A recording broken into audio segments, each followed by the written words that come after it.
오늘도 동그리가 보는 기막힌 세상에서 이상덕 목사가 문안 인사드리며 새 영상 올립니다. 언제나 건강하시고 즐겁고 행복한 시간 보내세요. 안녕하십니까. 오늘은 머물 곳과 머물지 말아야 할 곳이라는 제목으로 함께 생각해 보겠습니다. 리처드 파인만은 20세기 후반 천재 물리학자로 불리던 사람입니다. 그는 20세기 전반의 아인슈타인과 비교될 정도로 뛰어난 물리학자였습니다. 그는 양자 전기역학 분야의 공헌을 인정받아 1965년에 노벨 물리학상을 받았습니다. 파인만이 유명했던 것은 단지 학술적 기여 때문만은 아닙니다. 그는 자유분방한 기질과 기행으로 더 유명했습니다. 그는 미국 뉴욕주 코넬대에서 캘리포니아 공대로 옮겼는데 그곳은 그가 바라던 대로 강의에 부담 없이 연구에 매진할 수 있는 최적의 환경이었습니다. 그가 점차 명성을 얻어가자 시카고 대학의 지인이 그의 집을 찾아와 시카고 대학으로 옮기라고 제안했습니다. 그들이 내건 조건은 엄청나게 좋았습니다. 파인만은 그들의 말을 묵묵히 다 들었습니다. 그러나 그들이 마지막으로 연봉을 제시하려 하자 그것만큼은 한사코 맞고 그들의 제안을 거절했습니다. 그 대학의 지인 하나가 사석에서 파인만에게 어떻게 그런 파격적인 제안을 거절할 수 있느냐고 했습니다. 그러자 파인만이 이렇게 말했습니다. 간단합니다. 그렇게 할 수 있었던 것은 연봉에 대해서는 아예 말하지 못하게 했으니까요. 자신이 돈에 대한 유혹을 물리칠 수 없다는 것을 알았기 때문에 그들이 제안하는 연봉 액수 자체를 언급하지 못하도록 한 것입니다. 그 지인은 편지로 연봉을 제시하며 다시 이직을 제안했습니다.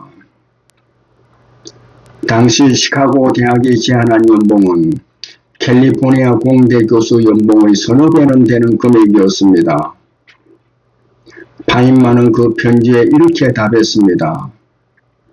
당신을 통해 시카고 대학이 제안한 연봉 액수를 알게 된 후 저는 제가 거절한 것이 정말 잘한 것이라는 확신이 들었습니다. 그 정도의 연봉이면 내가 항상 원하던 것을 할 수 있기 때문입니다. 미모가 뛰어난 여성을 연인으로 삼아 아파트를 얻어주고 값비싼 선물을 사주고 즐길 수 있습니다. 그러고 나면 나에게 어떤 일이 일어날지도 알 수 있습니다. 나는 그 여자를 걱정하고 뭘 하고 있는지, 뭘 좋아하는지 항상 신경 쓰다가 집에 오면 가끔 부부싸움을 하겠지요. 나는 물리학에 전념하지 못할 것입니다. 이것들은 나를 불안하게 하고 불행하게 할 것입니다. 그래서 이 제안을 거절합니다. 파인만은 물리학자로서 머물지 말아야 할 곳을 거절하고 머물러야 할 곳을 택해 캘리포니아 공대에 그대로 머물며 연구에 전념할 수 있었습니다. 그래서 그는 양자 전기역학 분야에서 노벨 물리학상을 받을 만큼 뛰어난 업적을 내놓을 수 있었습니다. 파인만은 자신의 신념에 따라 머물러야 할 곳을 택했지만 하나님의 백성들은 하나님의 말씀에 따라 머물지 말아야 할 곳과 머물러야 할 곳을 분별해야 합니다. 창세기 13장에는 아브라함과 조카 롯이 하나님의 말씀에 따라 고향과 친척과 아버지 집을 떠나 하나님이 말씀하신 곳으로 가서 함께 머물렀습니다. 그러나 하나님의 은혜로 가축과 재산이 많아지자 함께 머물 수 없어 헤어지게 됐습니다.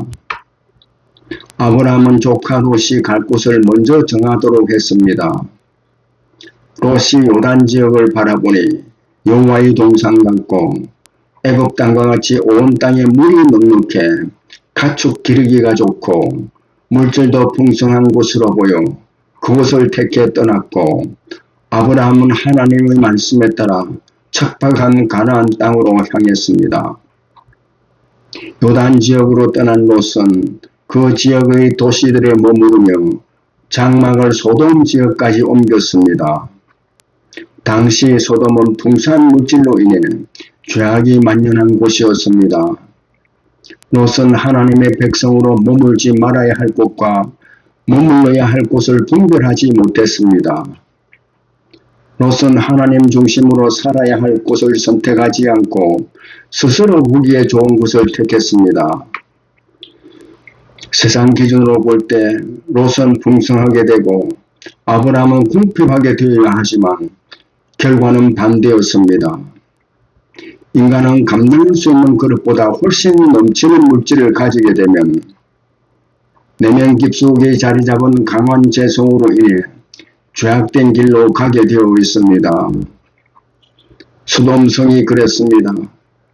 그래서 죄악이 만연한 소돔성은 결국 하나님의 심판을 받아 망했습니다. 지금 우리나라는 어떻습니까? 우리가 어릴 때는 우리나라가 너무 가난해서 굶주리는 사람들이 참 많았습니다. 그러나 지금은 우리나라 역사상 가장 풍성한 물질 가운데 살게 되었습니다.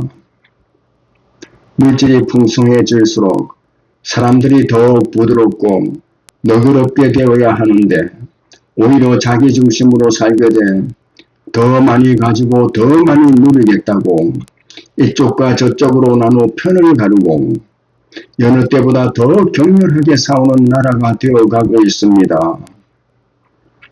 물질이 지배하는 세상이 될수록 세상은 AI가 지배하는 곳으로 점점 기울어져 가게 됩니다. 지시나 간섭 없이 AI가 집안의 모든 일을 척척 해내고 도로에는 AI가 자율주행하는 차량을 몰고 사람들과 물건을 실어 나누고 회사에서는 시키지 않아도 필요한 일을 빈틈없이 하는 시대가 되고 있습니다.